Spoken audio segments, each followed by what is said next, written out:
Welcome to the Spittballin Sports Show podcast. My name is Brad, and with me today is our boy Erik. Sir. Let's go. And Diesel might be joining us a little bit later. We'll keep everybody updated on that as it goes on. But Erik, this weekend was a doozy, a bit of a upset weekend. Well, upset in term of teams were upset, but then also upset is in the fact that the games that we thought were going to be good this weekend didn't turn out. Some of them didn't turn out as good as we thought we were going to get. Yeah, pretty much. I mean, the big one was the Georgia-Tennessee game. I think we thought that was going to be like a shootout almost. We thought Tennessee had a good chance, but absolutely, that Georgia defense is legit. I didn't think they could do it, but sure enough, they did it. They really, it looked like Hooker didn't know what was going on, the whole game. Not that he didn't, but just the whole game, it felt like he was off. And I don't know if that was something that Georgia did really well, on defense, or if that was a crowd thing, or what. Yeah, so I think Tennessee's offense, and I was discussing this with one of my buddies during the game, their offense is very basic. And when you're facing a very talented defense like Georgia's, they're going to disrupt a basic offense, and I think the pass rush got to him as well, because I haven't really seen Hooker under a lot of pressure outside of the Bama game, but Georgia's defense is obviously better than Bama's, but I think the pressure got to him of not only the pressure of the big game at Georgia, but the pressure of the defensive line of Georgia, and I think it was really just Georgia's defense in my eyes. Yeah, no, 100. I think 100%. But also on top of that, Georgia's DBs were on Tennessee's wide receivers like glue. There was no separation really throughout that game. Along with watching our alma mater get, bludgeoned. Get bludgeoned. I had that game up as well because we had a friend of ours at the game, and I wanted to be able to talk to him about it, and it was man, there's no separation. They cannot get any space, and they couldn't. There was no space for them. Yeah, and I think that comes with, your top receivers are out, and there's well, talking about Oklahoma State, I think your top receivers are out, and the guys coming up are younger. Well, I was talking about Tennessee still. But... Oh, well, Tennessee, yeah, but Georgia's corners, Georgia's corners were just usually all over. Georgia's defensive backs, Georgia's linebackers, Georgia's D-line. You have a lot of guys coming out of Georgia going to the draft, but I don't know, it's weird because you have a number one offense in Tennessee, and we thought they would, at least create some separation, have some big plays, but I also think there were some plays where Hooker just missed. I saw at least 3 deep balls where Hooker missed that could have completely changed the game, given Tennessee momentum. He couldn't hit them. Yeah, it was. I think that was a factor too. Yeah, big time overthrows by Hooker, which,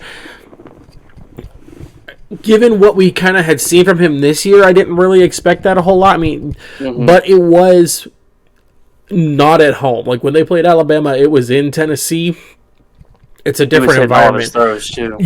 You go to Georgia, that's a very different feel. That's a very different feel than when you're playing at home in good old Rocky Top. So it's I completely understand why there was a little bit of some growing pains at first, at that first quarter, just kind of getting through it. It's okay, that kind of makes sense. But by the second, third, even the third quarter, their just offense wasn't going, and I was okay, at this point, guys, it's game over. If you can't get your offense to go, you're not gonna make this game. Yeah, there was no real halftime reset from Tennessee. I think it was just more of the same thing in the second half, and Georgia, just carried the momentum through, and they're the new number one team. They took it right back from Tennessee, so good for them. 100%. I think you're very right on that. I guess we should just kind of talk about our bludgeoning as well, real quick. Yeah.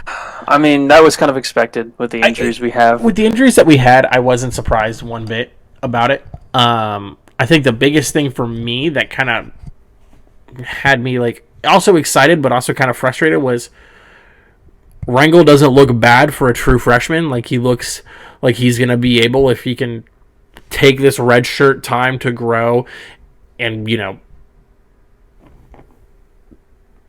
be able to develop a little bit and look at that film that he watched from this Kansas game and be able to grow off of it. I think you're really going to see him develop into a really good quarterback. I wouldn't be surprised if he was to get the start, next year over Gunnar Gundy.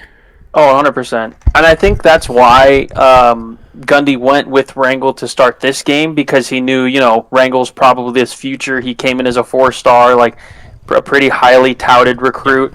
And if he started his son over their fresh new 4-star guy, people would be like, what the hell are we doing? Like, what direction is this program going? Well, I think there's already questions about that. Yeah, I mean, that's true. But I thought Rangel outside, or after the 2 interceptions at least, he looked solid. Like, he was making good throws. He looked comfortable with the offense. I mean, he used his legs when he needed to. Interceptions were true freshman growing pains. Like, that's just going to happen. But you're going to have that. You're going to have that. You're going to have that next year. You're going to have that. You're not going to have it as bad next year as you. Yeah. Like, he's not going to be throwing those kind of picks. Like, yeah, he's still going to throw picks. He's going to be technically a redshirt freshman quarterback, and he's going to make mistakes. It's going to be his first year playing as a full year. There's going to be mistakes that are going to be made. So I'm not saying that he's going to all of a sudden be a god or anything like that, but you fully expect some of that out of him. He's very developable in my eyes. 100%. I think like there's a very high ceiling for him based on some of the throws he made. Like, he flashed like his ability to take what the defense gives him. He showed the back shoulder fade, which is is a staple for any quarterback in the OSU offense. His decision making that after those first picks got a whole lot better, and it was really just like, okay, this kid knows how to play. He just had that jitters of oh, I'm getting my first start, and also I'm in a college football game right now. Getting your first start, not only but not at home, that's a huge deal. You're getting it away.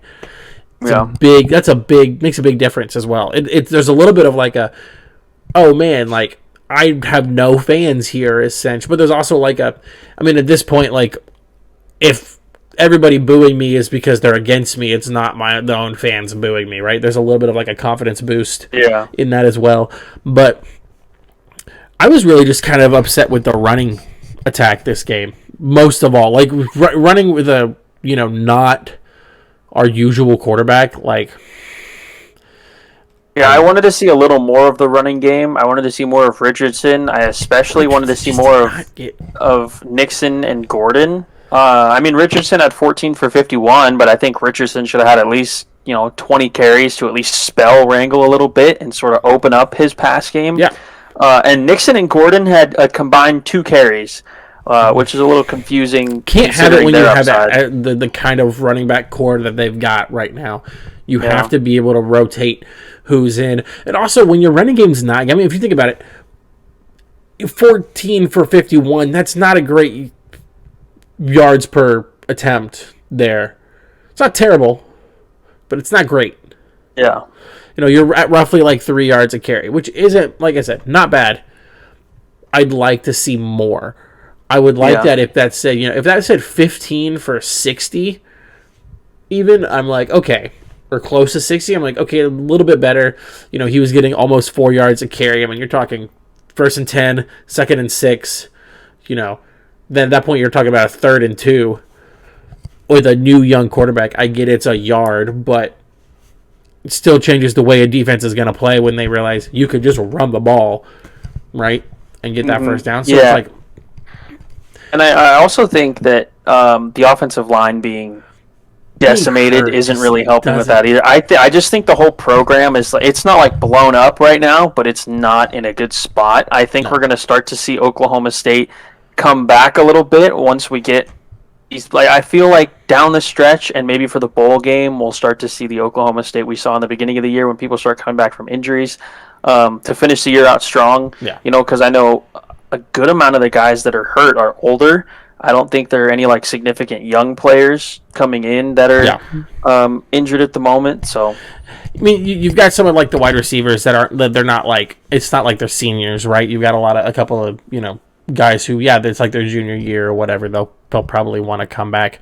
My big question with it though is really Spencer Sanders, because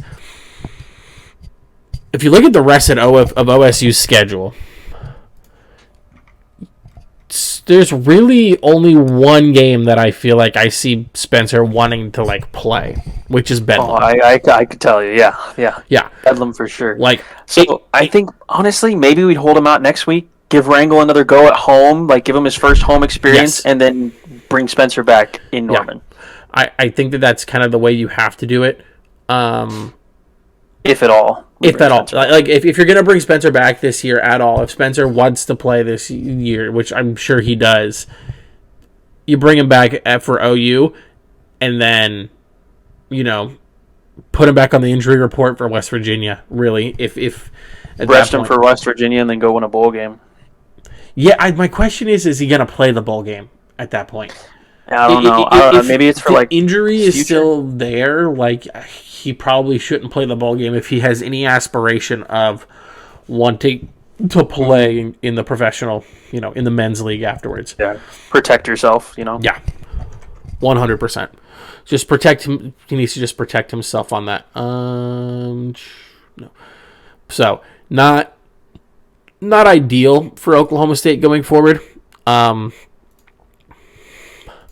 It's hard, man. So the local attention for OSU that I'm getting here in Oklahoma is not good because of how this has gone. Like, obviously, injuries, there's not a whole lot that Gundy can do about it, but everyone is seeing the success that TCU has right now. And then when you're looking at the rest of the new Big 12, right now TCU is projected to go to the college football playoff. Cincinnati, who's going to be a new Big 12 member, went last year. Like, Houston's continuing to do well. BYU, even though no one expected them to be really good, they're being pretty decent. And all those programs have newer coaches. Kansas is going bowling for the first time since 2008 with a newer coach. So there's a lot of questions, at least being asked here, about is Gundy still the right head coach for Oklahoma State, knowing that he's on his 18th year and only has one Big 12 championship to show for it. So my thing with that is people are overreacting a bit. I think if this becomes the norm, if there's 2 more years like this, or maybe next year if this happens, and you're like, okay, this is bad, but he's 1 year removed from winning a New Year's Six Bowl. He was 1 win away from the college football playoff in the Big 12 championship game. 1 yard away from the potential college football playoff. Gundy was, mind you. Yeah. And now this year we have a lot of injuries, and the team, it isn't looking good. Yeah, the team started. What did we start? 6-0. You lost talent. You lost some players. You lost some top players. You lost your quarterback. You're starting a freshman. Well, I was talking about just from last year to this year. You lost. Oh, and then you lost your whole defense. Yeah, you lost a huge amount of your defensive players. Tylen was 2 years ago, right? He wasn't this year. He was 2 years ago. Yeah. So I forgot who the wide receiver. If there was, you lost your running back. God, what was it? You lost Jalen Warren and you lost Tay Martin. You lost Tay Martin as well. So, yeah, there's a lot of turnover with that. I think right now what you're going to see, though, and what's going to continue to push for a little bit is people's desire for something new because of what new is getting right now. Now, I mean, there's plenty of programs that have new coaches that aren't having the success that TCU is having. There's plenty of teams that have young coaches that aren't having the success that Cincinnati has had. So it's such a coin flip. I don't know what's going to happen. I think I'm with you on that. I think you really need to push. If Spencer had 1 more year of eligibility, then I think your conversation is, all right, next year, if you don't at least win a Big 12 championship, we're going to have a conversation about you possibly retiring or leaving. That's going to be the conversation. With Spencer not having another year, I think he gets a little bit longer. I don't know how much longer. It depends on how much longer he really wants to stay, I feel like, at this point. Because, unless if we kind of get a 2.0 of Weeden Blackman-esque kind of play from Rangel and somebody in this wide receiver core with him, that this offense isn't showing like it's going to be as electric as that 2011 season, or even the Mason Rudolph years with Chris Carson and Rudolph and Washington. You're missing something there offensively, and we're going to start seeing, cries for that at least. Well, yeah, and you're going into next year, and I'm pretty sure almost everybody, at least in the skill positions on offense, is returning next year. I mean, if Spencer doesn't, I don't think Spencer has another year of eligibility, so we're going to start Rangel. It's going to be Rangel, and then we have the backfield duo of Nixon and Gordon, who we know can both be effective, and I think them working in a tandem next year without Richardson, I think will give them, sort of like of a chemistry with Rangel, I think. And I think Nixon played with Rangel in high school. So there's that. And you have a lot of these. I think you're going to have Bryson Green back. You have Langston Anderson, Brendan Presley, Braylon Presley. You have Stephon Johnson Jr. You have all these receivers who are going to return. I think the big question for the offense, at least, is offensive line. Yeah. So here's the way that it runs down for Spencer, it looks like. So 2018, he was redshirted. 2019 was a year of eligibility for him. 2020 did not count due to COVID year. So you can say, like, either it counted and he gets an extra year, or you just basically chalk the whole year off, right? 2021 was a year of eligibility. And then this year's a year of eligibility. So technically, he does have another year of eligibility. The question is will he use it?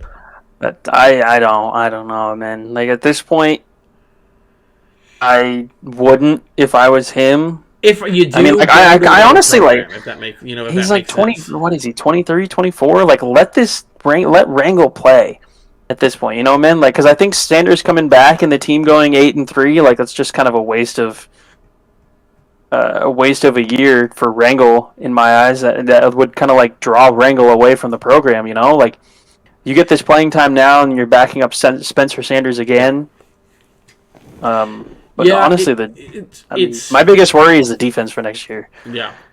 We have a couple of playmakers, but I feel comfortable with the defense next year just because a lot of our guys are super young. Derek Mason's on his first year playing in the Big 12. That's fair. So, like, you get another year. Like, obviously, things are going to tighten up. There are things you're going to lose next year that you're going to hurt on. I'm pretty sure D-line. You're going to lose a lot of D-line guys that we have. But you have a lot of, like, you have those players on the team. I'm thinking about, like, that guy who messed up his knee but got that great pick 2 weeks ago. Was that Taylor? Mm-hmm. Yeah. You're going to have him for a little bit longer. You've got Cobb, who's a great linebacker that if he can continue to develop and continue to grow the way he is, some people are saying he might even be better than Malcolm. That's a stretch. We'll see how he develops. Well, we'll see. Yeah, you're right. I mean, the defense is young. Secondary's young. And, Jim Knowles' defense wasn't insane in his first year either. So no, it wasn't. I'll give him the benefit of the doubt. Spencer will be 23 this year. My bet is that Spencer will use another year of eligibility, but he won't use it at Oklahoma State. And which is totally fair. Like, give yourself a fresh start. Like, we appreciate everything he's done for us. Like, he's been awesome. I mean, like, go to a school where you're going to put up a bunch of offensive firepower. Next year's the 2024 quarterback draft class is not great. If you can go and put up some really good numbers your final year, you might be the first quarterback off the board in like the second or third round. And then, hey, you're going to go play. Versus right now, if you're going this year, you're talking, you're going up against that, Bryce Young, C.J. Stroud, Hooker from Tennessee is probably going to go after this year. You got that kid from Kentucky that's going to go this year, and that's 4, and only two, maybe 3 of those will be first round draft picks. Yeah, I mean, that's a good point. So I think you're right. If he does use that extra year eligibility, I think he will hit the transfer portal. I also wouldn't be surprised if he stayed at Oklahoma State, just to, like, one last ride type thing. But at that point, it's a question mark. At that point, I'm worried about Rangel more about Rangel transferring. I don't care about Gundy transferring. No, I'm worried about Rangel transferring because in his first collegiate game, he looked good, which is a good sign. He didn't look bad. So Other things from this last week, though. You and I called it. You and I called two, actually. One of them was a little bit closer than the other. But you and I called two upsets this week. Mm-hmm. Two top 10 upsets this week. Yeah. This last week. Clemson Notre Dame, to me, was... It needed to happen. It needed to happen on so many different levels. One, it needed to happen so that everyone recognized Clemson isn't the team that everybody thought they were. Mm-hmm. We could tell the way they were playing. Like, that was just not the case. They were not the team that everybody thought they were.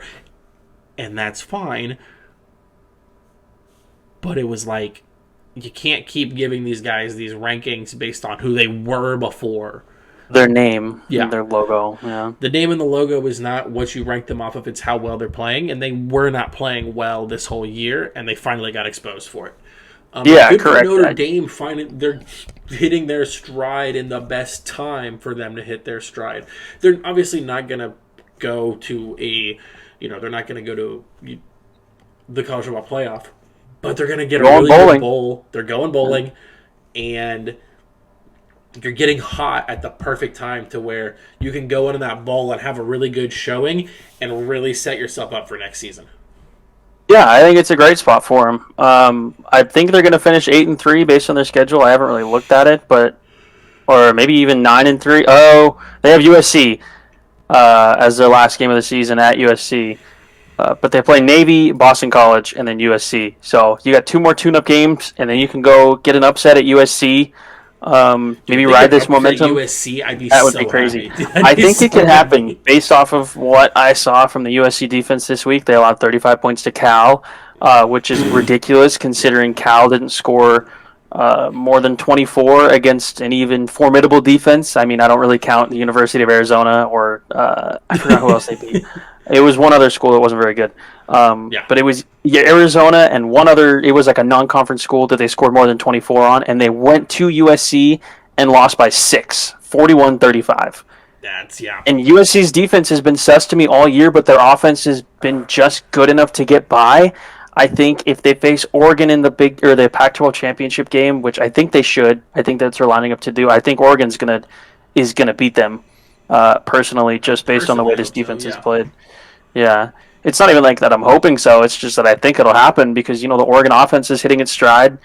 I think Bo Nix is really in tune with this offense and his weapons. That's probably going to be in the draft this year. Like, I would expect him to go too. So like that's another thing. It's like, wow.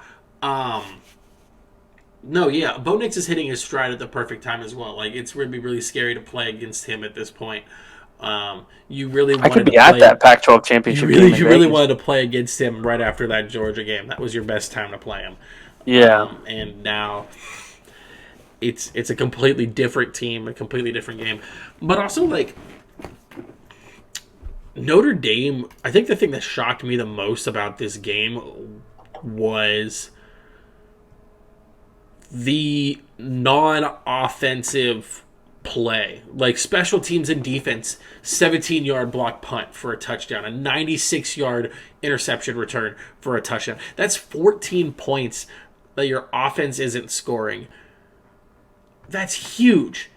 And if they can keep up that level of play, I'm not saying 14 points every single game. Like, you're not going to get 14 defense special teams points every single game. But just the level of play that they were showing on defense. Mm-hmm.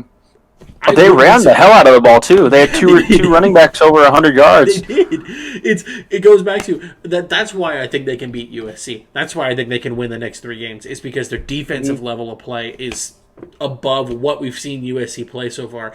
And then if you don't let USC have the ball because you're running the ball so fucking much, like it's hard for them to go and run up the score on you.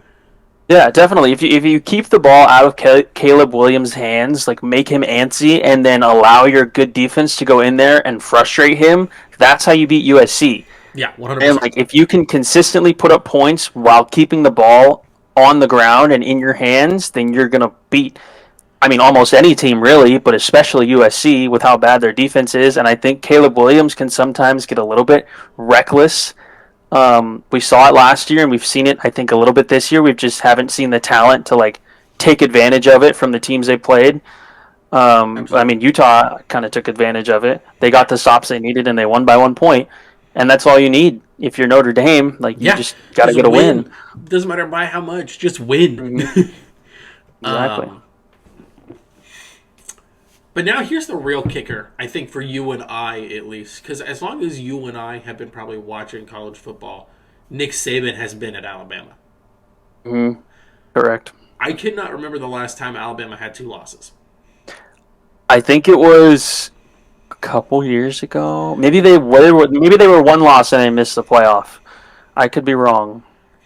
Let me see. Let me fact check myself. I was like, please fact check it, but I can't remember the last time that Alabama had 2 losses.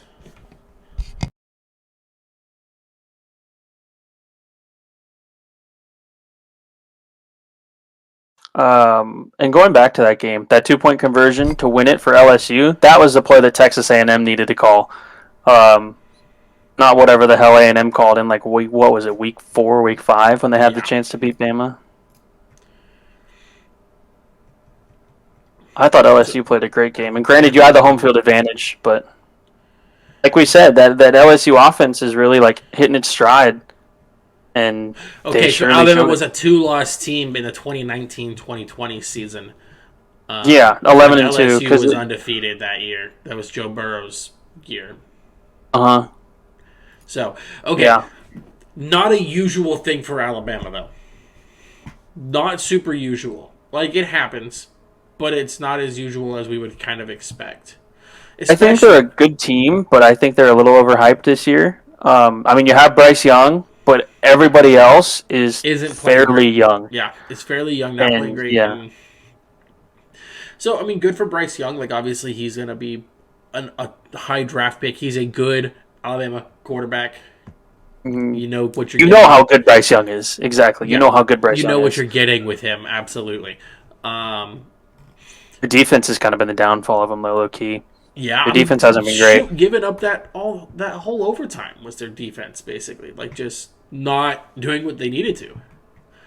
Yeah, I mean, you have Will Anderson, but if you have nobody to accompany him on the defensive line, and your secondary is not what it has been Not what it in can be. prior years, then yeah, you're gonna get what we saw.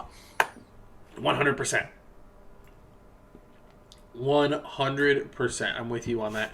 But go LSU. Like, I feel like when they were ranked 10 going into this, it was almost like a setup. Like, they're ranked 10 because they're going to play Alabama. Alabama's going to beat them.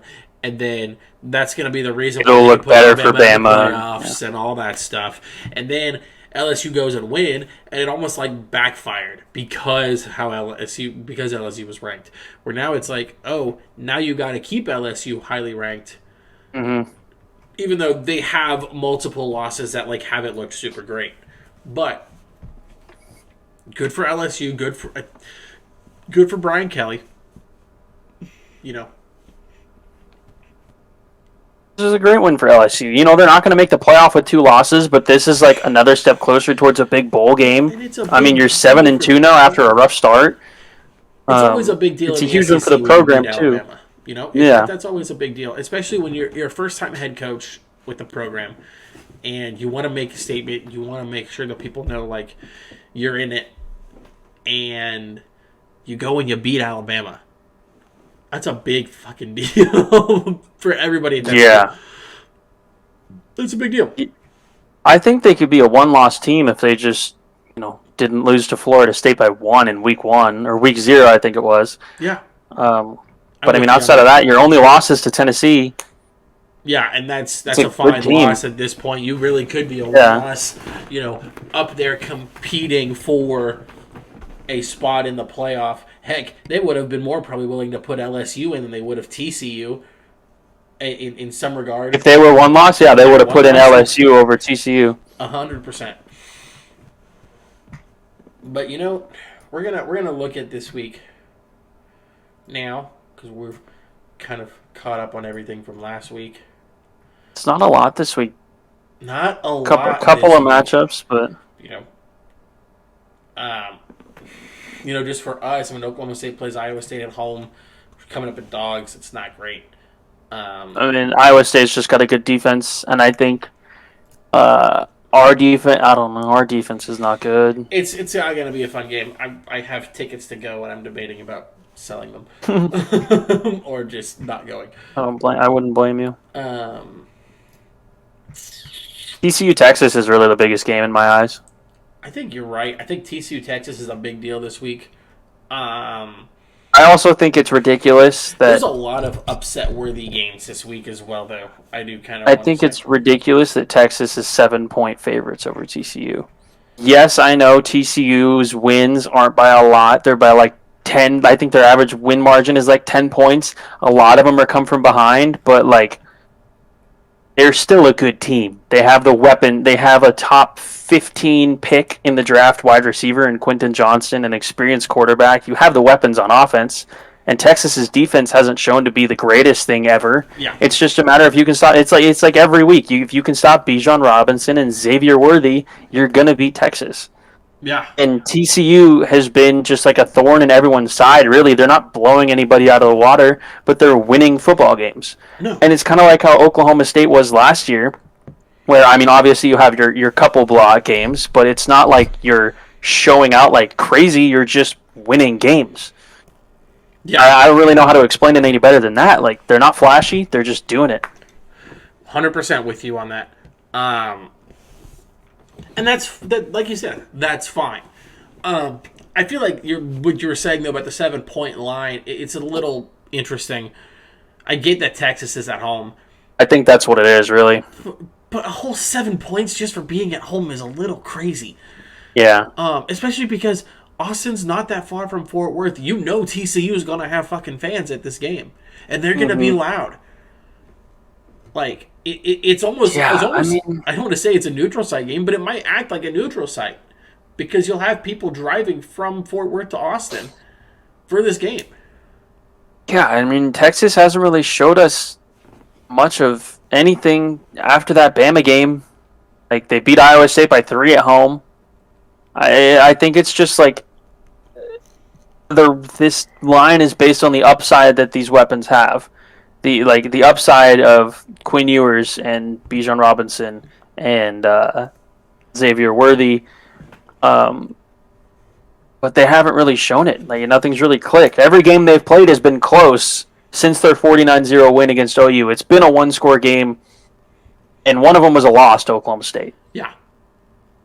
So I think TCU wins this game. I'm not even lying. Hands down wins this game. Yes, I don't know. It is a night game, though. It is a night game. That might change it as well. It is a night game. Things change with night games, so... I think TCU will come out ready, though. They'll say, we think we're the number 4 team. We think we're a college football playoff team. Let's show them. And they're going to come out and they're going to play well. 100%. I'm completely with you on that. So, LSU, Arkansas. Yeah, this one was weird to me. It doesn't seem like it's a big game, but I think the line's a little weird. LSU's only 3-point favorites. I know they're at Arkansas, but Arkansas just lost to Liberty. And they're 5-4, and LSU's coming off a win over Bama. Mm-hmm. This just seems like a trap. I don't even know what to call this. This is like Vegas. This is like Vegas knows something we don't. Yeah. You know, why are they only 3-point favorites? Well, because we've also seen LSU have some. I mean, like you said, sus games. You know, there have been games that shouldn't have been close that were close with them. I think what Vegas. I feel like the 3-point line that they just kind of throw in there is like, we don't know what the fuck's going to happen. And instead of giving some sort of crazy line where LSU might be like, looking at the other games on here, like Tennessee's a 20-point favorite, Notre Dame's a 15.5-point favorite, then you got Kentucky's an 18-point favorite. Instead of throwing one of those kind of lines on there where all of a sudden it's like a big fucking deal, they're throwing this out there to cover their ass. I think LSU should at least be a touchdown favorite. I mean, since the loss to Tennessee, you beat Florida by 10. You beat Ole Miss, who was number 7 at the time, by 25. You beat Bama, which is, big in itself because, the namesake. And Bama's not a horrible team. They're not as good as it could be, like we just said, but they're still a good team. And now you're facing an Arkansas team that's 2-3 in the SEC. They're coming off of a 21-19 loss to Liberty in the middle of their conference schedule. Yeah. At home, mind you, they lost to Liberty at home, and now you're welcoming in a brand new, bright, shiny number 7 LSU team who's riding momentum. Yeah. It just seems so weird to me. It should be a 7-point favorite. I think you're right. You're right on that. At least 7.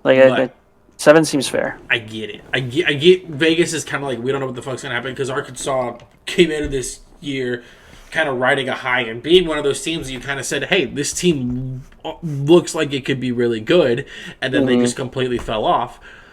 And now here we are again, where it's like, okay, this team was supposed to be good. We're kind of scared to just like say they're going to get blown out. So it's like, okay. Yeah. I agree with I'm not disagreeing with you that it should be 7 points, but like at the same time, I get why it's the line. They've shown their upside. They beat Cincinnati opening week. They started 3-0, but then they lost to A&M. They had 3 straight losses. They lost to A&M. They got dismantled by Alabama. And then they got throttled by Mississippi State. Yeah. They're all good teams. A&M's not a good team. But you lost to Bama. A&M's one of those teams that like decides... It's hit or miss. If you want to flip the switch, they'll be good one week. They're not good. Some weeks, all of a sudden, they're like a top 10 team, and other weeks, they're garbage. Interesting one. It's an interesting one. It is an interesting one. I'd still probably take LSU. I think they're going to ride the momentum. Absolutely. Lots of, again, like I was saying, upset-worthy games. There's a lot of ranked teams playing other teams that aren't bad this week to me. I look at the Washington-Oregon game. Washington's one of those teams that could really give Oregon fits. Not saying it's going to happen, but they could. Yeah, I think the Pac-12 is just a blender, if you will, in terms of like it's sort of like the Big 12. Everyone beats everyone, really, and I think Washington's one of those like weird little teams that could come out and potentially beat Oregon. Yeah, I think if this game was in Seattle, though, I think Washington has a much better chance. But since it's in Eugene, Oregon's the number 6 team in the country right now. They're going to show out. I think they're still going to win this game. But Washington, I think, is going to give them a good fight. It's going to happen, but the potential is still there. That like, there's a potential for an upset. Like Washington's played almost everyone close. Yeah, their losses haven't been more than. No, let me see. They haven't been bad. No. They lost to UCLA by 8 and Arizona State by a touchdown. That's it. How bad do you think? And I say bad, not really bad, but like I look at this Alabama Ole Miss game. This is like, and this is like it's like okay, Alabama's coming off this really bad loss, not bad loss, but they lost to LSU. They don't want to become a 3-loss team this year. I think Nick Saban would literally take away all perks for all their players if they became a 3-loss team. Yeah. But so they're going to go out there and they're going to play their asses off. But also, Ole Miss is only a 1-loss team this year. I don't think they've played a whole lot of great people from what I remember from their schedule. But like this game, it also being at Ole Miss could spell that Alabama could lose. It's not probable, but it's a possibility. Ole Miss is undefeated at home this year. Their one loss, like we said, was that big loss to the LSU team when LSU was unranked, so it looks worse. Yeah. But now you look at LSU, and you're like, okay, well, these guys just beat Alabama. Yeah. This is tough for Alabama because you got to go from losing at LSU and go to Mississippi and face an Ole Miss team that's kind of has been fairly consistent throughout the year. I was like, all Pistons are a go for that Ole Miss team right now. But Bama comes in as 12-point favorites, so. Yep. Always will be that way. Some of the lines this week are a little... I forget how crazy college betting lines can get. So when I see something like, USC by 34, Ohio State by 40, I'm like, holy piss. But then it's like, it is college. It's a little different. USC's playing Colorado. Ohio State's playing Indiana. So it's like, Indiana. Yeah. they're not playing great teams, but also like I just look at the line and I'm like, damn, that's a lot of Like, points. Jesus, like, that's a lot of A lot of points. That doesn't happen in the men's league, does it? No, it does not happen in the men's league. When you see like 13 or 14 points, you're like, what You're like, the whoa! hell? That's insane. Damn! Damn. Oh. But speaking of the men's league, I think we're going to talk about what happened this last week. What did happen this last week, Brad? Well, where do you want me to start? Your fucking Chargers got to win. No. Let's start with the big one. The huge one that made absolutely no sense. It was one of those big lines where everyone was like, "Oh, this should happen," but then I don't remember the betting lines guys. Last week. Oh, it was Buffalo -12, and they lost outright to the Jets without Breece Hall. I want to talk about this. Josh Allen's hurt now. Josh Allen is, as of right now, day to day. But yes, he's got a baseball player injury. Yeah. But this Tommy John injury. It's the same. It's on the same arm. He's had this injury before on this same arm. It's his throwing arm. Mm-hmm. I mean, that's what you get when you have this cannon quarterback. But it didn't look pretty. I mean, it was a clean hit on the elbow. It was great. Mm-hmm. But also, he still managed to take while getting hit and piss missile that ball 70 yards. That's true. But I think at that point, it's like. At that point during the game, like the next drive, whatever, you throw the ball 70 yards, that's still your adrenaline going. Like, all right, I need to make a comeback. After sitting, I bet he woke up the next morning and he was like, oh my God, like my elbow hurts. Well, I won't blame him at all for that. But like 100%, like as of right now, from everything that we're being told is he's going to play through it. It's not a bad injury. Not a tear, yeah. It's not a tear. It's not a complete tear. So there's a possibility he could completely tear it, but as of right now, it is not a complete tear, or it is just bruising. There's not a confirmed like diagnosis of the injury online yet. Probably because the Bills don't want people to know. Yeah, I think they're keeping it a little hush. I'm so pumped for this Jets team right now. Yeah, dude, this is without Breece Hall too. Without Breece Hall, how the hell are we doing this? It's the key to success for the Jets, right, is going to be Zach Wilson cannot throw a pick. Yeah, because he throws some really bad picks. He the week before this, who did they play the week before this? I think it was the Patriots. Yeah, they played the Patriots. He threw horrible interceptions. And now you're facing a better defense, and you play like it was like a perfect game management game from Zach Wilson. Well, and James Robinson and Michael Carter both they spread the carries around a little bit. They both got carries. I was gonna pull up the full box real quick for the Jets. I mean, because you had Michael Carter with 12.76 and a tud. James Robinson had 13 for 48. Zach Wilson ran the ball 5 times. You have your couple of little sweeps that you run, your jet sweeps and stuff like that. But then also, like, Garrett Wilson was 8 for 92. I think that Garrett Wilson developing chemistry with Zach Wilson is huge for the Jets because, you have a quarterback who hasn't really thrown the ball to a really stud receiver, and all these Ohio State receivers are really good. Yeah. Like you see Chris Olave down in New Orleans, he's been doing outstanding. He's developed a nice chemistry with, both the quarterbacks he's played with. And Garrett Wilson, these guys are just really good at creating separation. Yep. And that is fantastic for a quarterback that is developing. Like, you have your set first read. You're like, I'm looking for Garrett. If he's not there, then I'll look elsewhere. Yes. And if he's open, it's an easy pitch and catch. You're completely right on that. The biggest thing for me on this game, Jets defense. And the way they played Josh Gardner. Josh Allen, 0 and 2 picks when it came to passing. 0 tuds, 2 picks. Like, whew! And Sauce Gardner he is that dude. He is that fucking dude.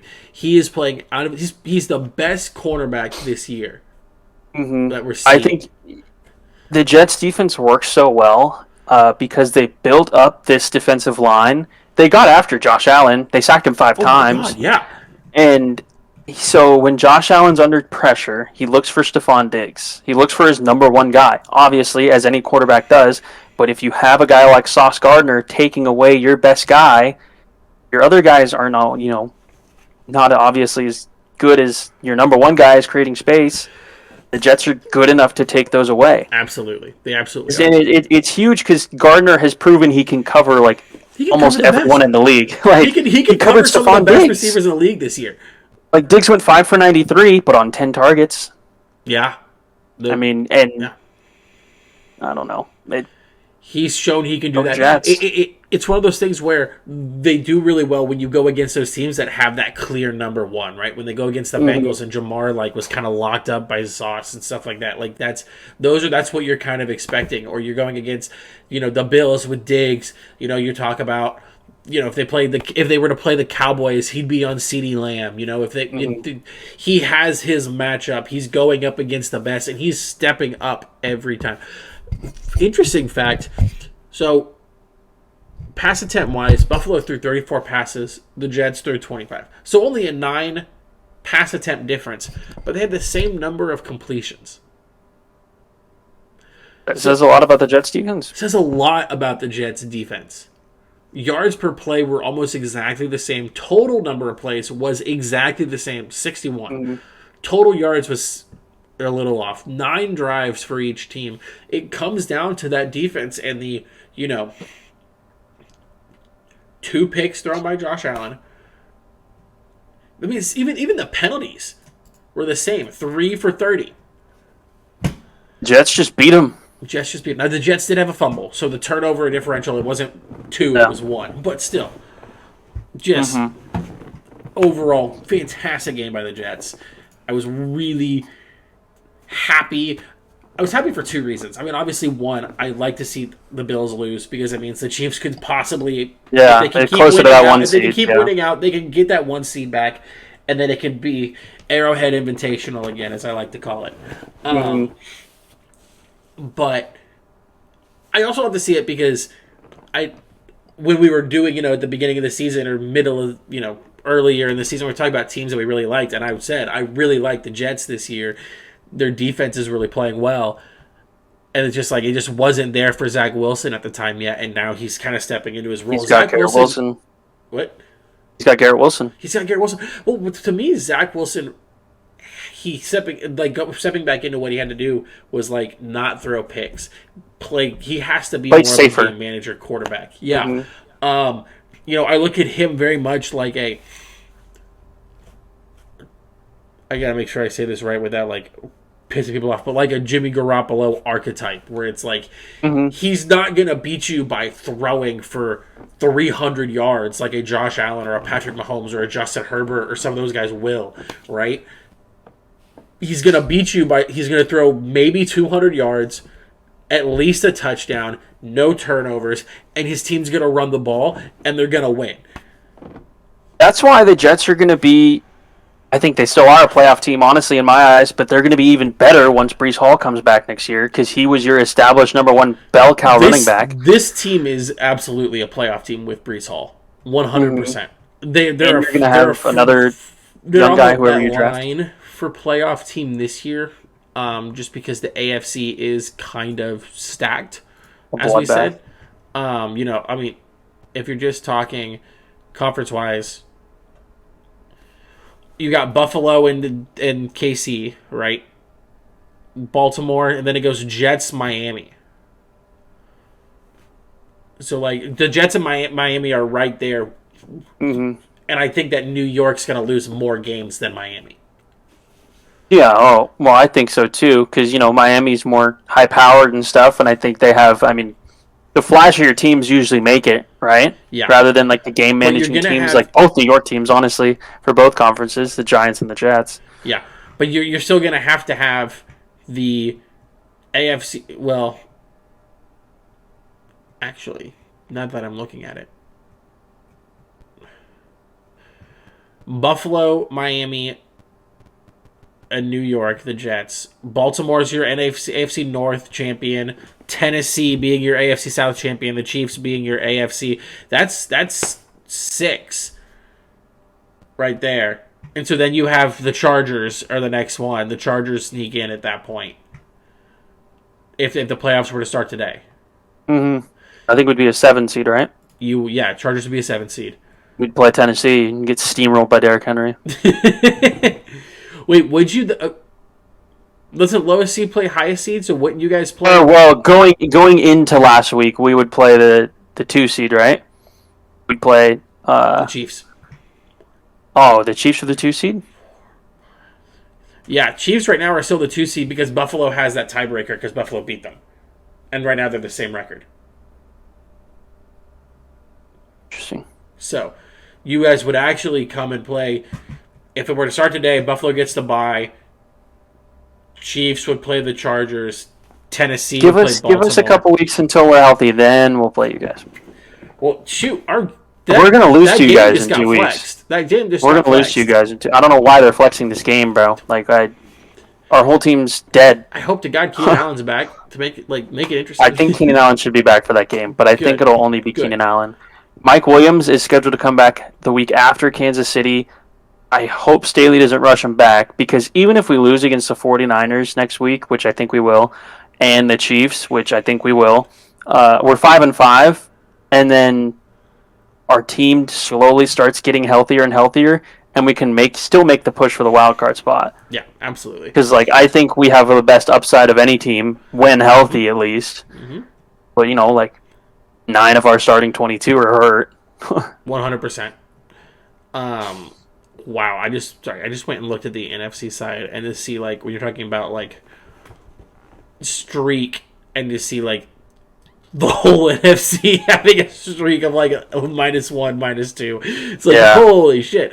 But no, so definitely speaking of your Chargers, I really do want to say thank God you guys beat the Falcons. You were happy for us? Yeah, I was. Why? Okay, so there's this thing, right? Called I like my friends' teams to still do well.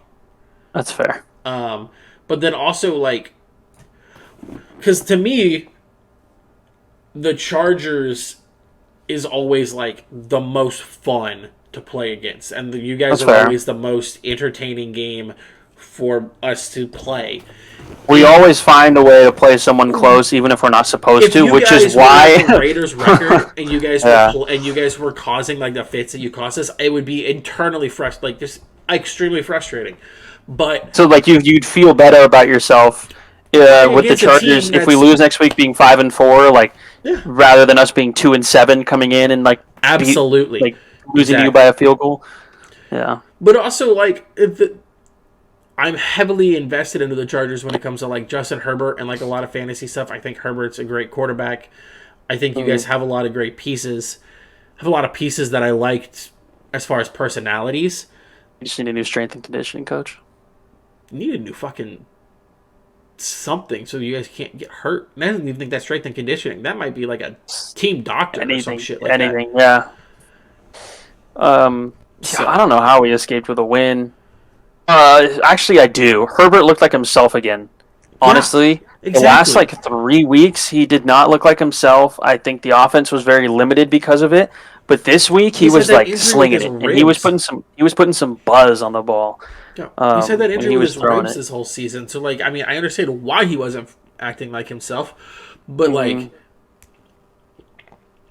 kind of glad that he kind of is coming back into that because that's what you guys need, and subsequently that's what I need. But yeah, no. Yeah, he was 30 of 43 for 245 yards and a touchdown and a pick. And I think 4 of those incompletions were drops because he's throwing to DoorDashers, and that interception was a blatant drop by Josh Palmer. I don't know if you saw it, but he was wide open on 3rd and 8 over the middle, and it literally just. I didn't get to actually see. He ran a little spot route 5 yards down the field, catch, turn, first down, and it literally hit him in the helmet, kicked up, and was intercepted. I was like, bro, come on. It hurts because not just my emotional ties with said player, but also the fact that you guys having Guyton be out this year, it's showing a little bit. Like in Yeah, this because he needs his situation, deep threat. He doesn't have his deep threat this year. it shows when you have Keenan and Mike out. Like obviously, once if those two are back, then like doesn't matter. Like fucking, it could be Palmer, it could be fucking Palmer stepped up big time. Nick from fucking Walmart down the road or whatever the fuck. Like you just put whoever you put in your third spot, it's fine. But like as those guys got hurt, that's where like last year Jalen Guyton for you guys was really able to step up, and so he's that speed threat, can create space, can clear out for some underneath guys. Yeah. This year we don't have that, which is why I think we should go wide receiver first round next year. But looking ahead to next week for us, I mean, against the 49ers, who, like we've continued to say, are finding their stride, and I think they're coming off a bye this week. Correct me if I'm wrong. Correct. Yeah, we're screwed. I mean, that's safe to say. Because our run defense isn't good. Our run defense isn't good. I know our secondary is good. I think Derwin can cover Kittle. I think Asante Samuel Jr. can cover Debo to the best of his ability. Good CMC, though. It's CMC. I don't know who the hell is going to cover CMC out of the backfield. We just lost one of our best run-stopping defensive tackles for the season in Austin Johnson, and we called up this guy from the practice squad, Braden Fehoko, who had an outstanding preseason. I think he should have made the active roster personally, but he's here for this week. I think the 49ers are going to run the ball all over us. The Chargers will make it close, but I think we'll lose. Yeah. And it's just a matter of how the offense plays, really, because I know the Niners are going to score, but if we can't score on their good defense, then we're screwed. That's fair. No, also their defense is a little banged up itself, so it's not perfect. So it's not perfect, but yes, I understand and completely agree with you. Kansas City's only 5.5-point favorites against us for 2 weeks out. I think that'll change based on what happens this week, but yeah. Well, this I think they're also assuming Keenan Allen comes back. Yeah.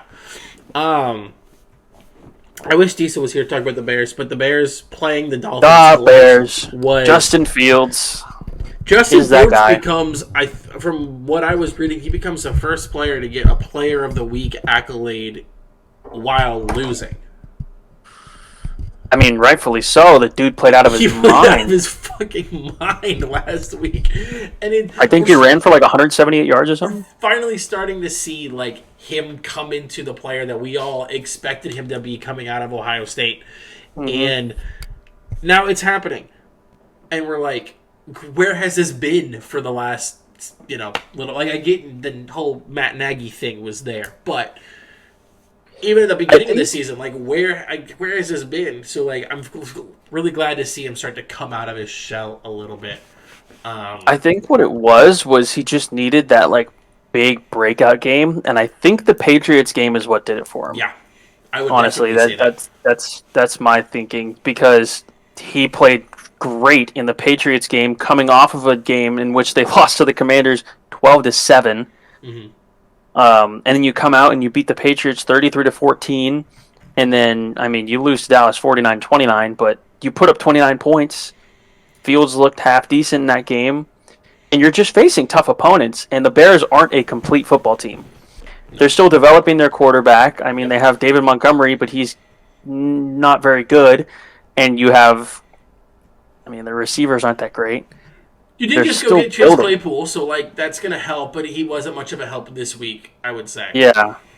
2 catches on 6 targets. Yeah. I think the chemistry between... for his first week there, like that says like they plan to use him. He's a big deal. Also, one of the things I read this or listened to a quarterback coach kind of say this, like how great that trade was, because Justin Fields, the biggest thing about his throwing was the fact that his accuracy hasn't been as spot on. When he throws up some of those 50-50 balls, like sometimes he overthrows them a little bit, sometimes he throws it a little bit off center. It's one of those things where, like, because he's mobile, like, he doesn't necessarily have the best accuracy in the world as far as he is. And somebody like Chase Claypool is perfect because he's fucking huge. And he's got a huge catch radius. Yeah, I think that definitely helps him, especially for like those intermediate throws over the middle where Fields might sail him to Darnell Mooney. Claypool can go up and get him. Yeah. And it allows Mooney to have a more diverse route tree, I think. Absolutely. Because I think it was very limited to like sort of develop a chemistry with Fields, and now you can open it up a little more now that you have a second receiver. Yep. A second, like, true receiver outside of Dante Pettis and N'Keal Harry. Yeah. Shit. So, good for the Bears, though. I think Fields is taking Great steps for in the the right Bears. direction, and I'm excited. Who do they play this week? They have Bears. Detroit. Oh, Fields is going to go crazy this week against Detroit. Speaking of Detroit, though, good for Detroit. Beating the Packers in the first time in a long time. Bad. The Packers are so fucking bad this year. They're so down bad. I think they had like 3 players carted off, too. I think Dobbs got hurt, so now it's literally just Alan Lazard. Dobbs got hurt. Christian Watson got hurt. Christian Watson. And then they had the defensive end, right? Gary, I think. Rashawn Gary. Yeah. All 3 of those guys out. That hurts, dude. That's going to hurt them. Yeah. And Rodgers did not play well that whole game for that. And so it's just like bad all the way around. Tough look for him. Before we move on, I got it.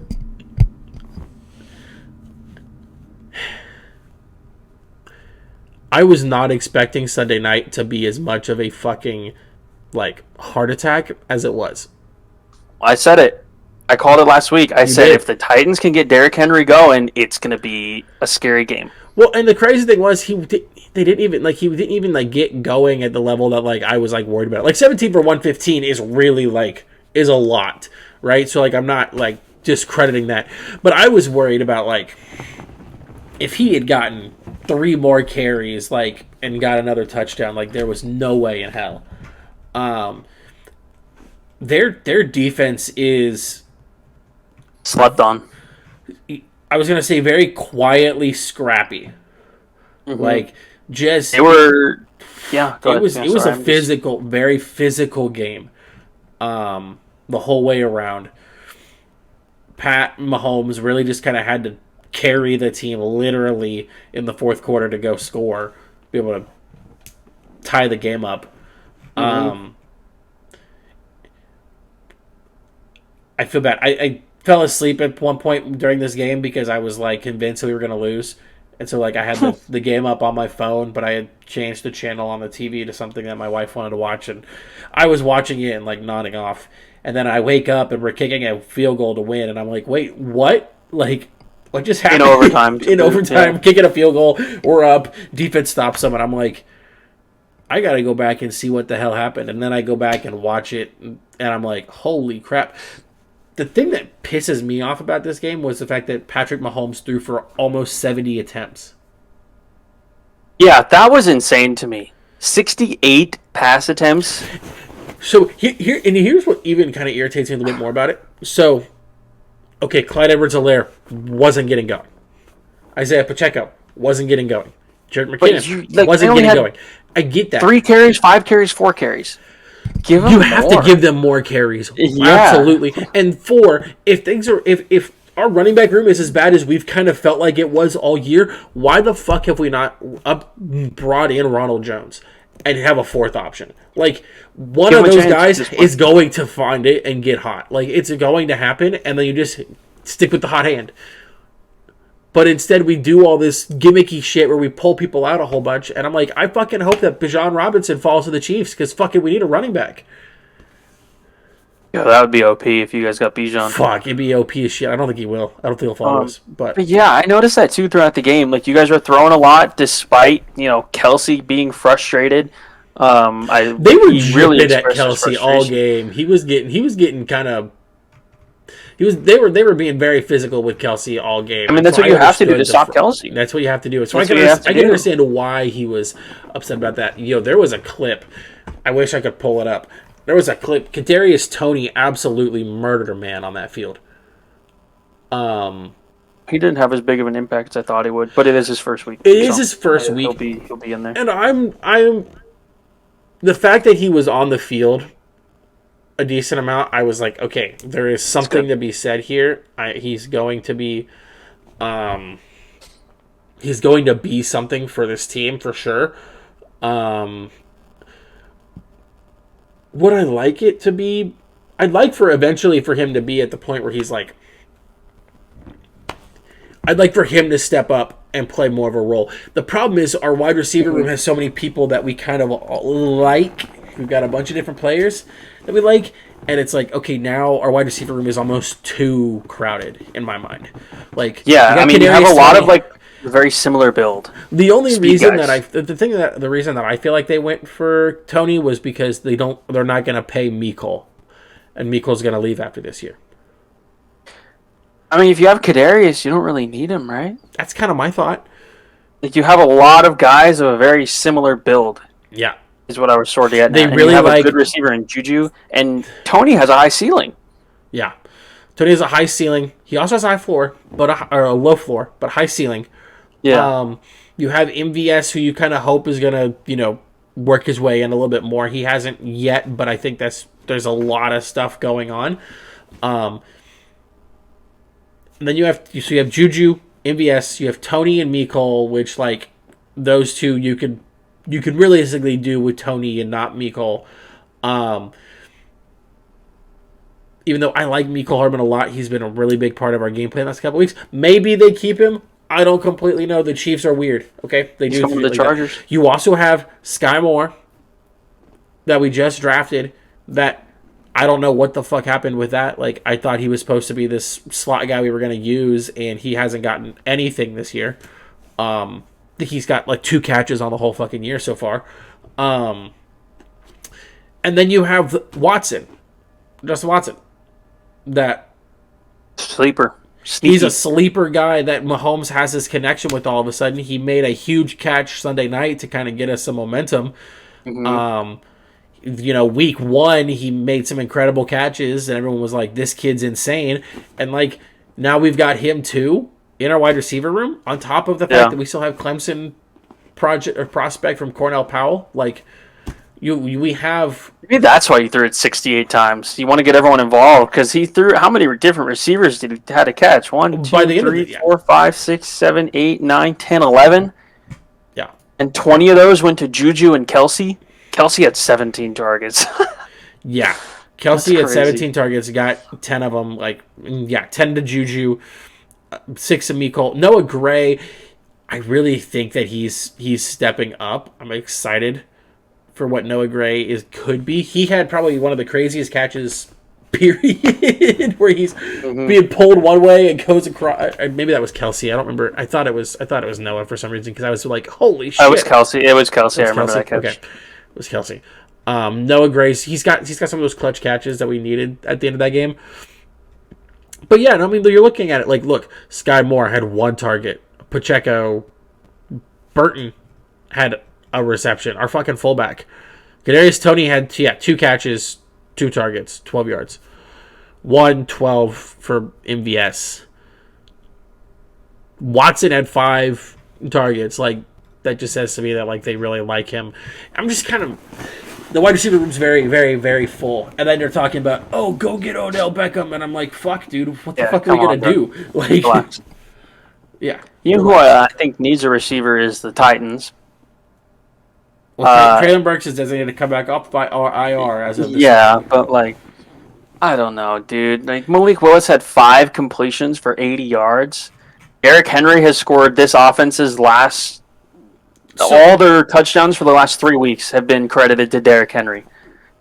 Yeah. I think with Ryan Tannehill, though, I think the Titans win this game. I'm not lying to you. I think the Titans win this game with Ryan Tannehill. No, I think it's very fair. But I think Malik Willis, I mean, he could have done better. I think they should have used him and Henry in, like, the read option a little more, because that's scary. Because, like, you have Willis and you have that speed threat. You can run the ball. And you can't just not focus on Derrick Henry, But here's what I think. If I'm a Titans fan right now watching and looking, first off, you see good things out of Malik Willis, right? I don't remember how long Ryan Tannehill's contract is, but realistically speaking, you see really good things out of Malik Willis right now. You know that read option is there, and that can be very dangerous when you've got someone as good as Derrick Henry. Traylon Burks looks like he's gonna be a big piece for you. 1 wide receiver.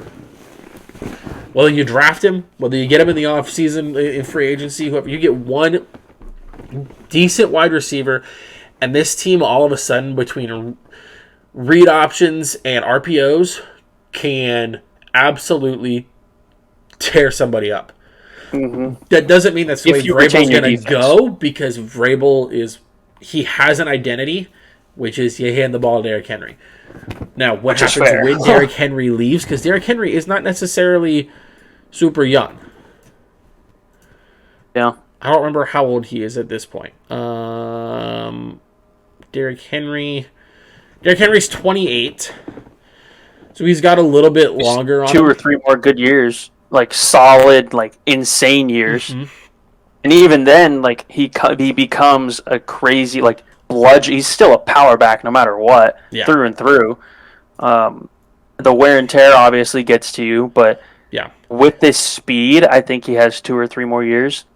100%. After that, then he'll be more like a short yardage kind of guy. Like they're fucking wide receivers. Yeah, no kidding. So you have Traylon Burks, right? I don't know why they got rid of AJ Brown. Chris Conley, Des Fitzpatrick, some dude named Cody Hollister, Mason Kinsey, Kyle Phillips, nobody that you know, and Robert Woods, who hasn't really done anything this year for them. Austin Hooper at tight end, you would hope he might get a little bit more involved. They also have Jeff Swaim at tight end. Only Dallas fans know that name.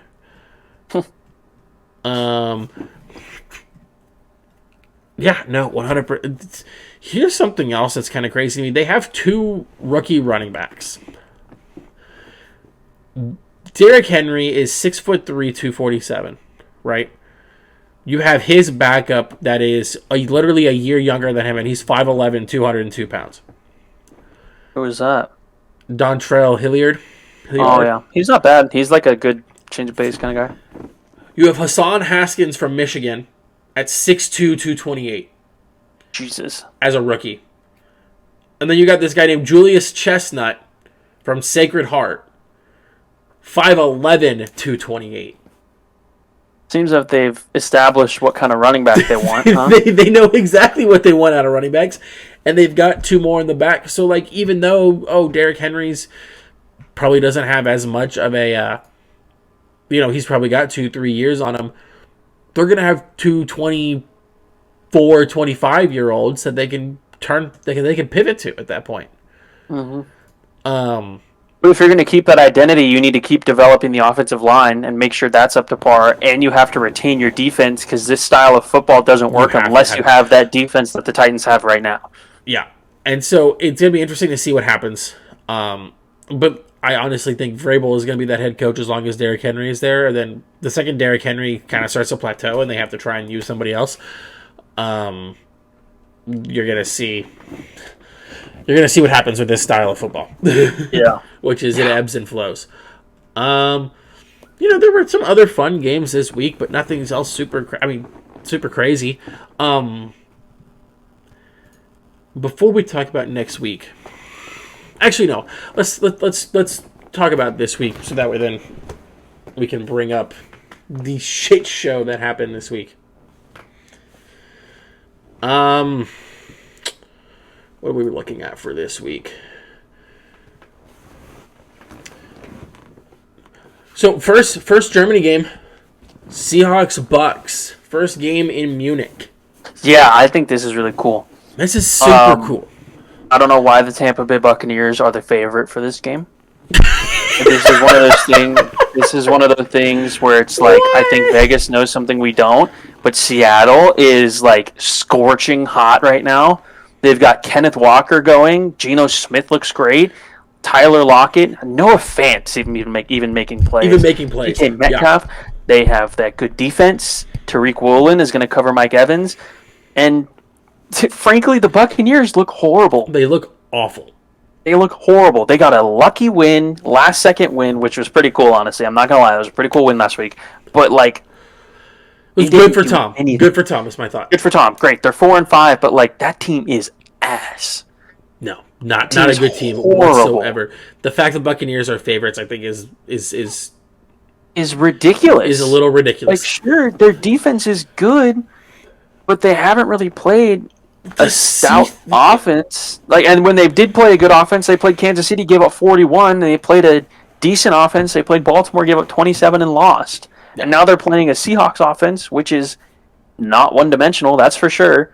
The way Geno Smith's playing and the way Kenneth Walker's playing, This is like a trap game for bettors, man. Like, I am just so tempted to go Seahawks +3, but then Tom Brady's going to take that flight across the Atlantic and then become 2008 Tom Brady, 2007. I don't know, something like that. And something's going to happen. It's going to be stupid. 100%. There's like, I don't know if you saw, but one of the water towers there in Munich, someone painted Geno Smith, like a little mural of Geno Smith on it for this game. That's cool. Which is super cool. Because I think like the Seahawks, well, I think it's supposed to be a Bucs home game, and Munich is supposed to be Bucs territory. Because it's supposed to be Bucs and Chiefs get Munich, I'm pretty sure. Why? Wait, what does that even mean? How does that even work? I don't know. It was something that the NFL like released when they started to do more games for like that, like certain games where it doesn't need as home games for certain team, and they got like each team got like a little territory essentially. That's stupid. Well, I think it's kind of stupid. The Seahawks are going to win this damn game. Seahawks are going to win this game. They've won 4 straight. Let's be honest here.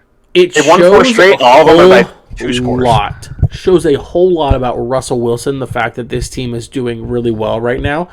Mm-hmm. It goes to show that there was something going on with Russ, given how bad the Broncos are and where the Buccaneers are right now.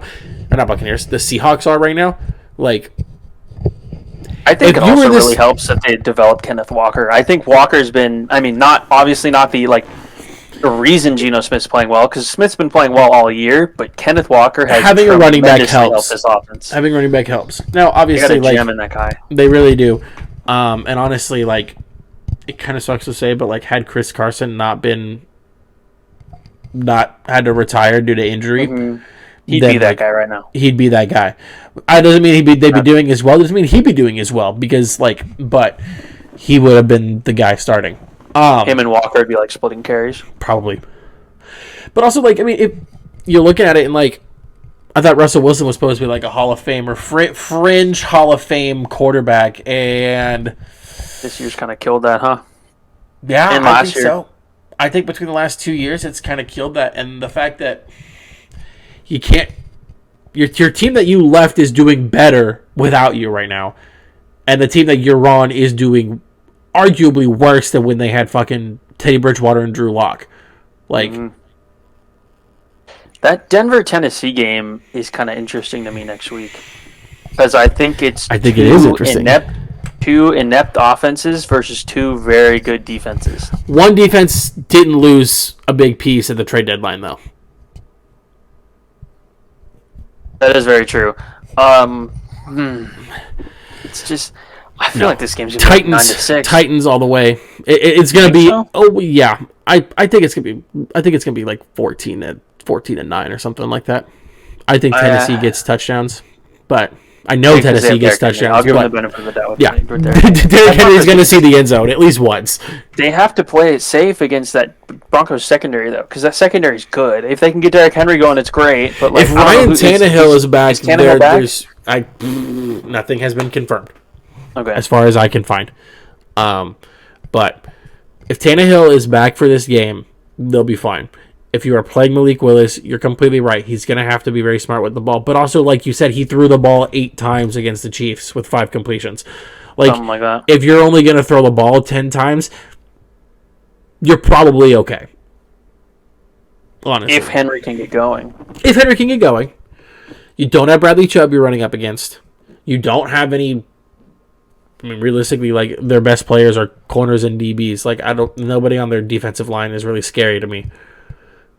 Or linebackers. Yeah, I think they're all still solid, though. Like, I don't really know their names, but... Yeah, I'm not saying they're bad. Obviously, they're NFL players. But they're not somebody that I look at and say, oh, that guy's going to be a problem for Derrick Henry. Like, it's not a Khalil Mack is going to be tackling Derrick Henry. It's not a Nick Bolton's going to be tackling Derrick Henry. It's not going to be a Micah Parsons getting after... it's not going to be a Josh Allen from the Jags going after. Like, you don't have that level of player going up against Derrick Henry. You've got good players that are probably going to get their shit kicked in. And I'm sorry. All right, bold. I like it. Go Tennessee, man. Go Tennessee. You want to talk about another game game of dog shit, in my opinion.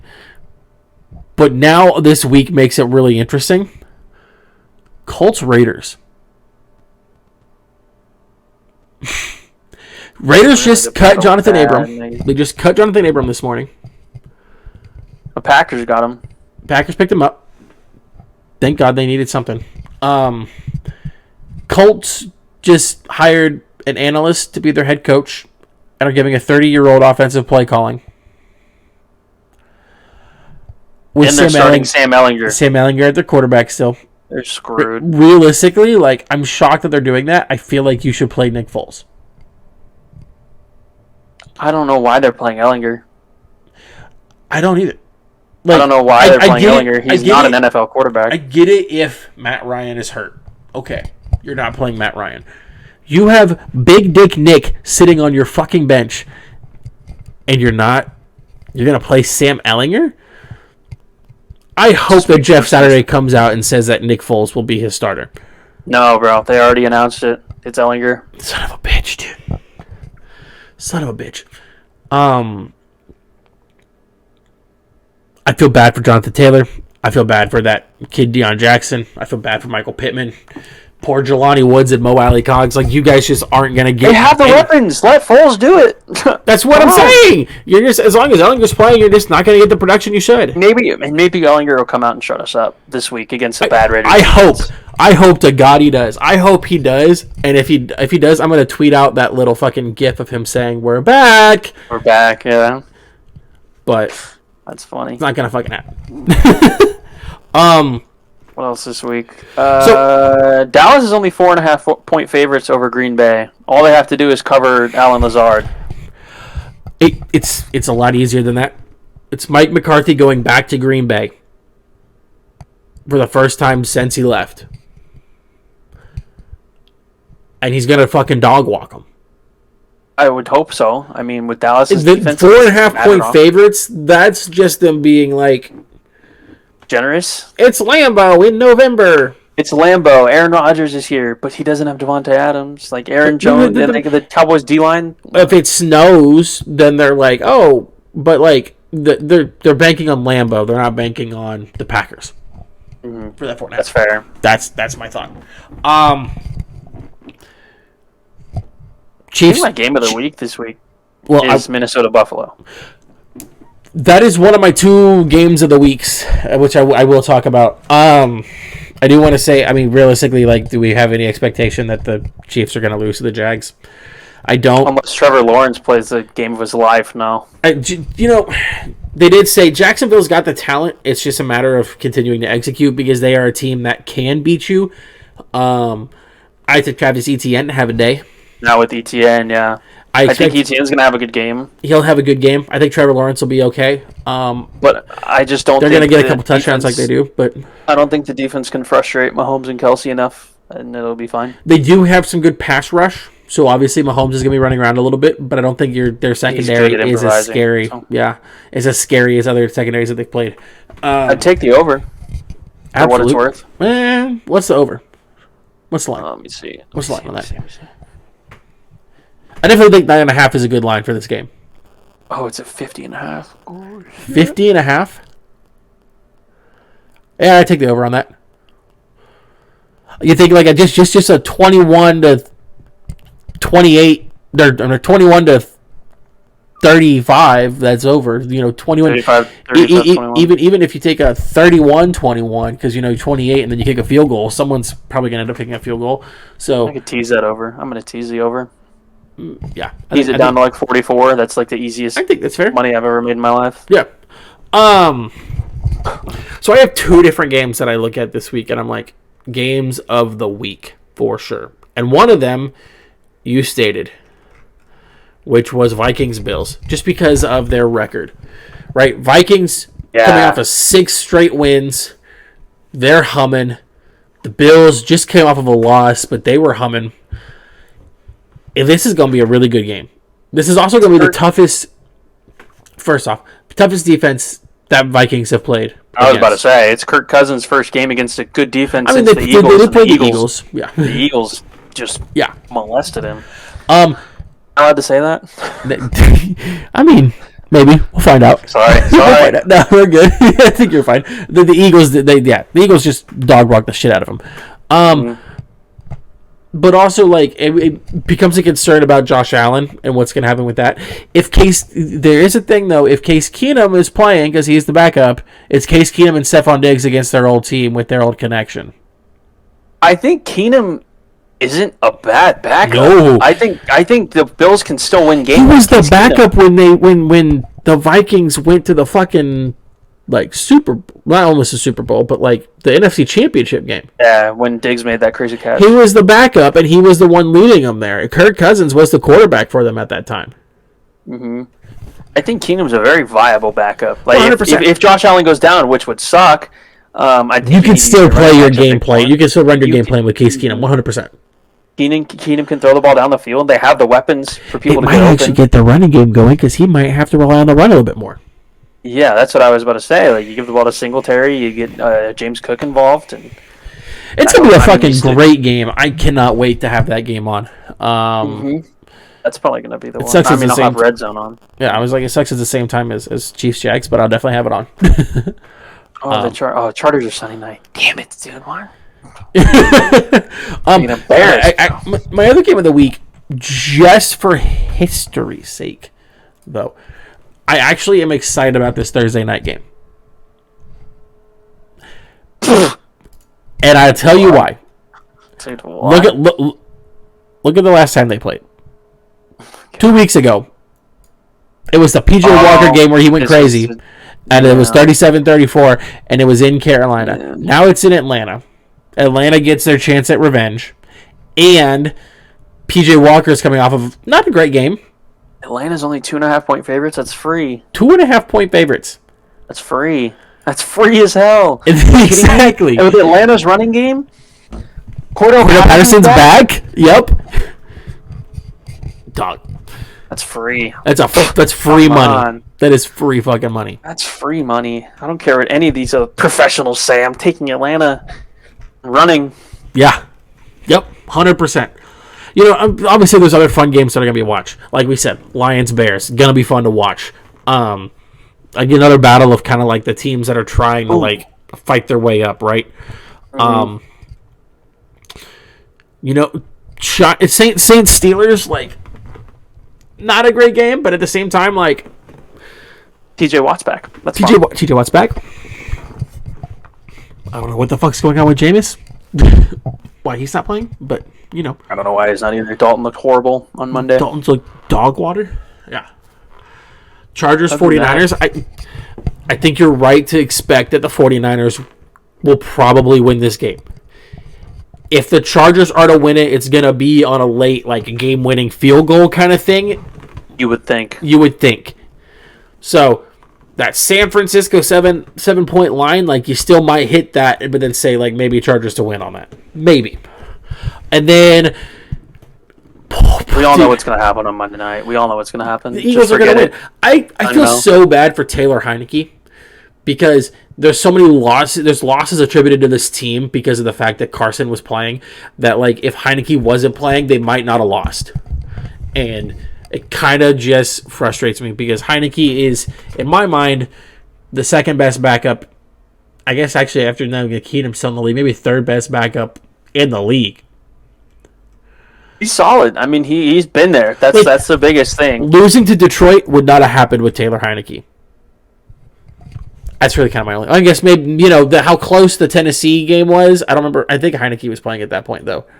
Maybe not. No, it was Wentz, because Wentz was in the 12-7... I don't even know what the word is. For Bears game? Yeah, against the Bears game, yeah. So, yeah, but that game you would probably win more handily with...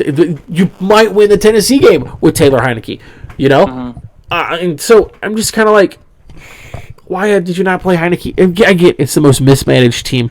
Well, actually, after the Colts this week, it might be the second most mismanaged, second most mismanaged team in the NFL. Fuck, dude. Like, their defense is good though. Taylor Heineke. I like their defense. Yeah, love their defense. Keeps them in games. Does. I wish Taylor Heineke would get more of a shot. I mean, he's getting shot now, but it's like should have had more of a shot, in my opinion. You know, same with Gardner Minshew. The fact that he's sitting on the, you know, Philadelphia bench right now, like what the fuck? Yeah, the last time these guys played, Wentz played. They lost 24-8. Mm-hmm. The Eagles scored all their points in the second quarter. Hurts threw for 340 yards and 3 touchdowns. Yep. The Eagles didn't really get the run game going. Nope. But I honestly expect more of the same. I think I expect more offense from the Eagles and a little bit more offense from Washington because of Heineke. But either way, Washington 100%, and I definitely would expect the Eagles' offense to be a little bit more spread out, not just all your points in one quarter. I expect it to kind of spread out, but yeah. And then, I guess we got to talk about the fact that Houston won.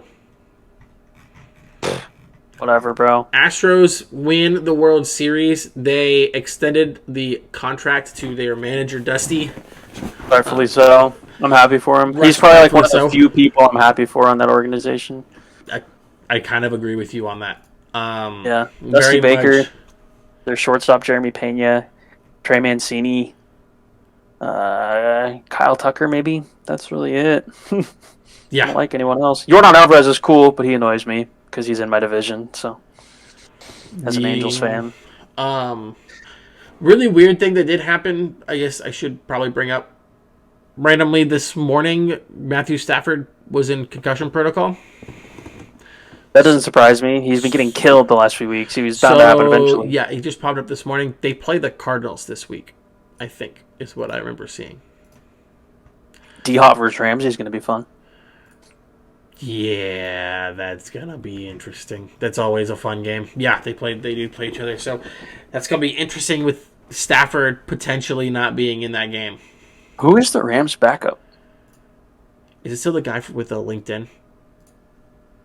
Is it still that fucking? Remember last year where like their backup quarterback they didn't have a backup quarterback or third string quarterback or something like that. So they picked some random dude that had played at like a D3 college but lived in LA, and I know who you're talking about, but yeah, I don't remember who their backup is. I'm trying to find out. Hang on. Roster. John Wolford. No, I think that is still the guy. Wake Forest. Yeah, you're right. It's Wolford. Cardinals will win that game. But their D-line, dude, come on. Yeah. If Stafford stopped playing, that game's chalked. Mm-hmm. Pretty much. Like, do your best to get the ball to Cooper Kupp and pray. That's really all you got to do if you're the Rams. But I just don't think they have a fair shot. Unless their defense just another wide receiver room that's like, I mean, sure, you have Allen Robinson, but Allen Robinson hasn't done much of anything for you this year. You have Cooper Kupp. Van Jefferson did not look great last week. Then you get like a Tutu Atwell. Like, I'm surprised he's still in the league. And then a bunch of no names. It doesn't help with no offensive line. Yeah. You're throwing to Cooper Kupp and Allen Robinson, who's still trying to develop chemistry. And I mean, their offensive line, they've got 3 centers all under the age of 30. 2 of them are 27. They've got a 31-year-old guard and then a rookie guard, 25, 28. Their tackles are all... Holy fuck, they've got like 7... They've got 1, 2, 3, 4, 5, 6, 7, 8, 9 offensive tackles on their roster. They should try some more because those other guys don't seem to be working for Stafford very well. They don't seem to be doing so well. Give someone else a chance. Fucking Christ, dude. That's what I'm saying. Interesting. Yeah, I feel bad for like Aaron Donald. Like, I know he contemplated retirement. Probably should have retired. Probably should have retired. Probably went out on a high note. There's a lot of people that like didn't retire last season that I'm like probably should have retired. Mm-hmm. Did we talk about the Tom Brady theory last week about why he didn't retire? Or we just kind of hinted at it. Might have touched on it. I think we touched on it. Yeah. Aaron Rodgers probably should have retired. Probably going to retire after this year. I hope for his sake. Yeah, I was going to say for his sake he should retire. For his sake he should retire because I don't think that organization is going to help you out at all. He's done enough. He should have won more than one Super Bowl with that organization But with how They just crappy he didn't was help him. managed, like absolutely, I think you just If have they to, drafted him 1 or 2 wide receivers, that team would have been nasty. But it's when not even teams so much that they should have drafted wide receivers because they did help draft wide him, receivers, but like sign him, I don't know. you needed more. Now, if they end up getting Odell Beckham, then okay, Different story. there's a shot, but it's I don't see it as likely that they're gonna get him, like, compared to some other teams. Mm-hmm. I know they want to, but they got a long way to go. Yeah, they do. Rebuilding coming. Rebuild incoming, and yeah, Jordan, you're going on the Jordan Luck show now. Oh, Jordan Luck, you'll have all these young receivers. You'll have a decent defense, ish. Mm-hmm. You're not completely fucked, but Tank pretty for close. Spencer Sanders.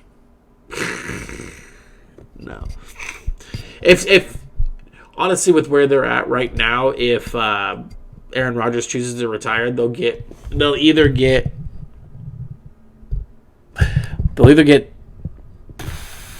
fuck, because you would assume that the Colts and the Texans are both going to take quarterbacks, right? Yeah. And so then it's like they're obviously going to have higher draft picks than the Packers. So it's like, do the Packers say Jordan Love was a shitty decision and take another quarterback? I would. Or do you maybe actually get him help and draft a wide receiver? I mean, the receiver class is deep this year. Yeah. I think there's a lot of good receivers coming out of college. But I think a lot of teams are in need of a receiver. Chargers, Titans, Packers, Chiefs. I don't know. I don't think the Chiefs will draft a receiver. I swear to God, we better not. The Rams need a receiver. We were just talking about that. Either we need to get offensive line or a running back. Like, that's what we need. If Bijan falls, you take Bijan. If not, you got to take offensive line. Yeah, 100%. Or defense, maybe a corner. Problem is that the Spagnuolo likes our corners right now. If anything, we would take defensive line to prep for when Chris Jones decides to retire. Fair. Fair enough. Maybe more anything more pass rush, offensive line. Probably they'll still take corners and DBs and stuff like that, but I like our corners and DBs right now. For sure. It's weird that we're talking about the draft already because it's I know, right? It's week. It's just like future planning. We still have the whole year in front of us. Still the whole year in front of us. We've got a whole lot of other stuff coming. We got the NBA and the NHL in full swing right now. Everything is going, and this month we get the World Cup too, don't we? Yeah, that'll be interesting. The USA just announced the roster for this year. Mm-hmm, we do. We get the World Cup coming up. USA's, and like you said, announced their roster. They've got some stuff going down. College basketball is kicking off. It's just kicked off this week. So we're in the best time to be a sports fan. Unless if you only like baseball, and then I'm sorry. I mean, but the Aaron Judge sweepstakes has begun, so. Yeah, free agency, winter meetings are going to kick up here within the next month, so that'll be interesting. Free agency is going to open. Yeah. It'll be fun. It will be to see all the moves. It will be fun. But I think that's pretty much going to do it for us this week. Heck yeah, dude. Oh, yeah. So, looking forward to next week, getting to see how everybody does. Next week, everything is going to start pushing. Everyone's pushing for postseason. Yeah. Postseason or tanking, depending on who you are. That's why I'm interested with this. I don't know if you saw the potential to move the trade deadline back. Because this is about the time. Week 10, you kind of have to make the decision. Are you pushing for the postseason, or are you just pushing to win games and hope, getting develop talent, get a good draft pick, etc. I think we'll start to see what teams are in what position over the next 3 weeks. Yeah, but again, that goes back to they wanted to move the trade deadline back to week 10 or week 12. I think week 10 would be perfect. Yeah, really steal where you're at. Yeah. But week 8 makes it more strategic, I guess. Well, week 8, you have to do a lot more internal, like, homework. Evaluating, seeing where you're at, your future schedule. Seeing how your talent's developing and stuff like that. You got to really evaluate yourself. Whereas, like, on week 10, like, you might have done those evaluations in week 8, and then week 10, you're like, really, we're just, like, a corner away, and then you trade for a corner. Or, like... But also, I look at like other things, like for example, our Odell Beckham sweepstake that's about to begin in the NFL, and it's like, hey, had the trade deadline been week 10, Odell Beckham could have kind of probably picked a team around the trade deadline, and that would have helped shift some things. Whereas, like, the Chiefs go trade for Kadarius Toney, and it was like, I'm guessing that Odell Beckham wasn't giving them a solid enough response, so they went and got Toney, kind of thing. Mm-hmm. Which is fair. Yeah. It just, you could see it differently for any situation, honestly. 100%. 100%. But, all right, bro. That was good. Yes, sir. Thank you, everybody, for listening. Be sure to follow us at Spittballin Sports on Twitter. And be sure to subscribe to the YouTube channel. And hopefully, we're going to get this podcast up on Apple Podcasts and Spotify Podcasts. If you're listening on there, obviously, it's already up. But everybody, have a great rest of your week. And Eric, I will see you probably 1 week from today. Yes, sir. Alrighty. Peace.